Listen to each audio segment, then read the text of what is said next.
दुनिया रे अनेक रहस्यमय जिनिस अच्छी किछि लोक एहाकु विश्वास करती तो आउ केही करंतिनी।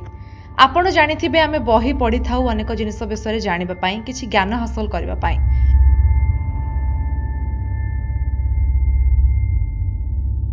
ताको पढ़ी कि बुझिबा भी असंभव। एमिति कि केते बुद्धिजीवी सही बही पढ़ी बुझी पारि नाहंती तार रहस्य कौन। तबे आज जानिबा एमिति किछि 5टी रहस्यमय पुस्तक विषय। तेरे प्रथमे आसूची द रोहान्स कोडेक्स। 1838 मसीह जड़े हंगेरियन प्रिंस गुस्टाओ बेथियोनी थिले। से निजर फैमिली लाइब्रेरी को हंगेरियन साइंस कॉलेज को डोनेट कर देथिले। किछि रीडर बा बही पढ़िबा पई आसुथिबा लोकंक आखि एक पुराना पुस्तक उपरे पड़िथिला। सेथिरे लेखा होइतिबा भाषा बहुत अजब थिला। ताको केही बुझी मध्य पारु नथिले। एही बही प्रति समानक इच्छा अधिक थिला कारण दि बुक ऑफ टारेक नामक अन्य एक बही से प्रथम बही पाखरे थिला जेउथिरे हंगेरी लोकंक पुराना इतिहास विषय लिखा जाइथिला। ताकु लागिला एही विचित्र बहीटिरु सेमाने भाषा गुडी को बुझी पारिबे हेले ताहा असंभव होइथिला। रोहान्स कोडेक्स उपरे अनेक डिबेट बा जुक्ति मध्य होई सारिछि।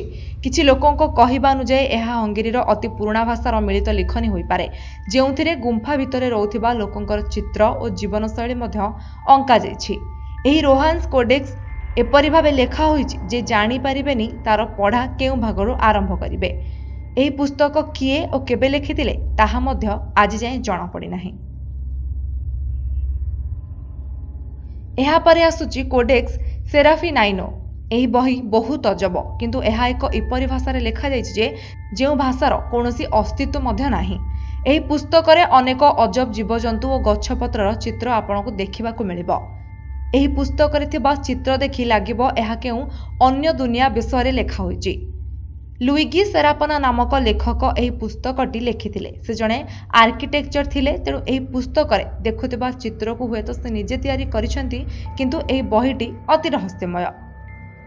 एहाकू अनेक लोके पढ़ी बुझिबा पई चेष्टा करंती किंतु एहा संभव होई पारि नाही। कोडेक्स सेराफिनाइनो बही पढ़िबा समय आपणक मुंड बुलाई देबो एवं बुझियबनी से बहीर लेखा। The book of Soyga. 1500 मसीहारे जॉन डी नामक एक वैज्ञानिक जे कि जणे गणितज्ञ हेबा सहित इंग्लैंड रे रानी एलिजाबेथ को सहायक रूपरे काम करुथिले। से वैज्ञानिक थिले सत किंतु कला जादू उपरे मध्य विश्वास करुथिले। ग्रह नक्षत्र विषय जानिबा छड़ा तांको अदृश्य शक्ति सहित कथा हेबा पई मध्य भल लागुथिला। से सेतेबेले नेशनल लाइब्रेरी ऑफ लंडन को तैयारी करबाकू चाहुथिले किंतु रानी एलिजाबेथ एहा प्रति कोनोसी इच्छा प्रकाश करनथिले। तेणु से निजे तांकर एक लाइब्रेरी तैयारी करथिले। तांकर लाइब्रेरी रे 3000 रु अधिक पुस्तक थिला। एही बही गुडीक मध्यरु अनेक पुस्तक अजब थिला किंतु से अधिक उत्साहित थिले द बुक ऑफ सोएगा पाई कारण एही बही जादू विद्या तारका गणना शैतान को विषय सबु तथ्य जणाए। एही बही रे लेखा होइतिबा भाषा को अजब भाबे तैयारी करा जाइथिला। एही बही को ट्रांसलेशन मध्य करा जाय परिबो किंतु एहार सही 36 टा पेज को छाडी जेउथिरे 36 रोज एवं 36 टी कलम अछि। एहा प्राय 46000 लाटिन अक्षरर एक टेबुल परि वर्णित। जॉन डी को कहिबा अनुसार एही सब हेउची कोड वर्ड। एहाकू व्यवहार करा जाई यूरियल्स सहित कथा होई परिबा जे कि जणे परी बा एंजेल अटंती। यूरियल्स को कहिबा अनुसार बहिरो कोड को अनलॉक करबा केवल जणे ही जानि छथि से हेउछंती archangel Michael. Archangel Uriel's को कहिबा अनुसार जदि केही बहिरो कोड को ब्रेक करे और पूरा बही पढ़ी दिए से 2 किंबा 3 वर्ष मध्यरे मृत्युवरण करिथाय। एही बहीर ट्रांसलेशन होई एहा एक लाइब्रेरी रे रहिछि किंतु एही बही पढ़िबा पई बारण मध्य करा जाइछि।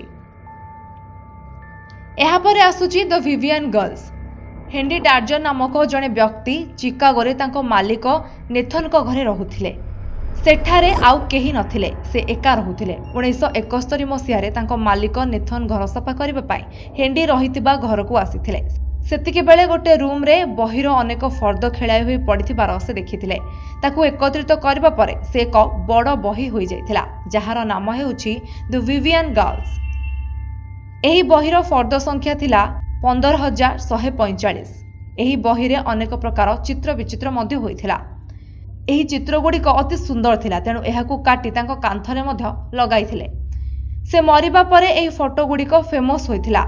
ହେଣ୍ଡି ଏକ ବିସ୍ତୃତ ମେଥୋଲୋଜି ଲେଖିଥିଲେ, ଯାହାକୁ ଲେଖିବା ପାଇଁ ତାଙ୍କୁ 60 ବର୍ଷରୁ ଅଧିକ ସମୟ ଲାଗିଥିଲା। ତାଙ୍କ ମେଥୋଲୋଜି ଗୋଟିଏ ଗ୍ରହ ବିଷୟରେ ଥିଲା ଯାହାର ପରିକ୍ରମା ପୃଥିବୀ କରେ ଓ ଏହି ଗ୍ରହ ବା ପ୍ଲାନେଟକୁ ଚନ୍ଦ୍ର ପରି ଦେଖାଯାଇଛି। ଏହି ମେଥୋଲୋଜିର ମୁଖ୍ୟ ଭୂମିକାରେ ଅଛନ୍ତି 7ଟି ଭିଭିଆନ୍ ଗର୍ଲସ ବା 7ଟି ଭିଭିଆନ୍ ଝିଅ, ଯିଏକି 7 ଭଉଣୀ, ଓ ରବର୍ଟ ଭିଭିଆନ୍ ନାମକ ଜଣେ ଶାସକଙ୍କ ଝିଅ, ଯିଏକି ପିଲାମାନଙ୍କୁ ଶୋଷଣ କରୁଥିବା ସଭ୍ୟତାର ପ୍ରତିବାଦ କରନ୍ତି। ଏହି ବହି ପରି ଆଜି ପର୍ଯ୍ୟନ୍ତ ଅନ୍ୟ କୌଣସି ବହି ଲେଖାଯାଇ ନାହିଁ। ଆଶ୍ଚର୍ଯ୍ୟର କଥା ହେଉଛି ଯେ ଏହି ବହିର ଲେଖକ ଆକୁ ଲୁଚାଇ ଲୁଚାଇ ଲେଖିଥିଲେ ଓ ସେ ମରିବା ପରେ ହିଁ ସମସ୍ତଙ୍କୁ ଏହି ବହି ବିଷୟରେ ସବୁ ଜଣାପଡ଼ିଥିଲା। ବିଶେଷଜ୍ଞମାନେ କୁହନ୍ତି ଏହି ବହିକୁ ହେଣ୍ଡି ହିଁ ଲେଖିଥିଲେ। ଏହି ବହି ଲେଖିବା ପୂର୍ବରୁ ଗୋଟେ ଝିଅର ଦୁର୍ଘଟଣା ସେ ଦେଖିଥିଲେ, ତାପରେ ଏହି ବହି ଲେଖିଥିଲେ, କିନ୍ତୁ ଏହି ବହି ପଢ଼ିବା ପାଇଁ ମଧ୍ୟ ମନା କରାଯାଏ। ଶେଷରେ ଆସୁଛି ଦ ଭଏନିଜ ମେନୁସ୍କ୍ରିପ୍ଟ। ଏହି ବହି 1500 ଶତାବ୍ଦୀରେ ପଶୁମାନଙ୍କ ଛାଲରେ ତିଆରି ହୋଇଥିବା ଫର୍ଦ୍ଦରେ ଲେଖାଯାଇଥିଲା। ନିଲ୍ ଫ୍ରାଏଡ ଭଏନିଜ ନାମକ ବୁକ୍ ପବ୍ଲିସରଙ୍କ ନାମରେ ଏହି ବହିର ନାମ ହୋଇଥିଲା। ସେ ହିଁ ଏହି ବହିକୁ ପବ୍ଲିଶ କରିଥିଲେ। ଏହି ବହି ଅତି ରହସ୍ୟମୟ। ଏଥିରେ ଥିବା ଚିତ୍ରଗୁଡ଼ିକ ବଡ଼ ବିଚିତ୍ର। ଏହି ବହିରେ ଲେଖାଯାଇଥିବା ଅକ୍ଷରଗୁଡ଼ିକ ମଧ୍ୟ ଅଜବ। ଏଭଳି ଅକ୍ଷର ଆଉ କେଉଁଠାରେ ବି ଆପଣ ଦେଖିବାକୁ ପାଇବେ ନାହିଁ। ଏହି ପୁସ୍ତକରେ ଥିବା ଗଛଗୁଡ଼ିକର ଚିତ୍ରକୁ ଦେଖିଲେ ଲାଗିବ ଏହା କୌଣସି ଜଡ଼ିବୁଟି ଓ ଗ୍ରହ ନକ୍ଷତ୍ର ଉପରେ ମଧ୍ୟ ବର୍ଣ୍ଣିତ। ଏହାକୁ ଅତି କ୍ୱାଲିଟିର କାଳିରେ ମଧ୍ୟ ଲେଖାଯାଇଥିଲା। କିଛି ବିଶେଷଜ୍ଞ କହିଛନ୍ତି ଏହି ବହିକୁ ଲିଓନାର୍ଡୋ ତାଙ୍କ ଯୁବାବସ୍ଥାରେ ଲେଖିଥିବେ, କିନ୍ତୁ ଏହାର କୌଣସି ପ୍ରମାଣ ମଧ୍ୟ ନାହିଁ। ଏହାର ଭିତରେ ଥିବା ଜଡ଼ିବୁଟି ଚିତ୍रणକୁ ଦେଖି ବିଶେଷଜ୍ଞ କୁହନ୍ତି ଯେ ଏହି ପୁସ୍ତକ ମେଡିକାଲ ଟ୍ରିଟମେଣ୍ଟ ପାଇଁ ହୁଏତ ଲେଖା ହୋଇଥିବ। ଏହି ପୁସ୍ତକରୁ ଆପଣଙ୍କୁ କେଉଁ ସବୁ ପୁସ୍ତକ ଭଲ ଲାଗିଲା ଭିଡ଼ିଓ ଦେଖି ନିଶ୍ଚିତ କମେଣ୍ଟ କରନ୍ତୁ। Bureau report, ATN news.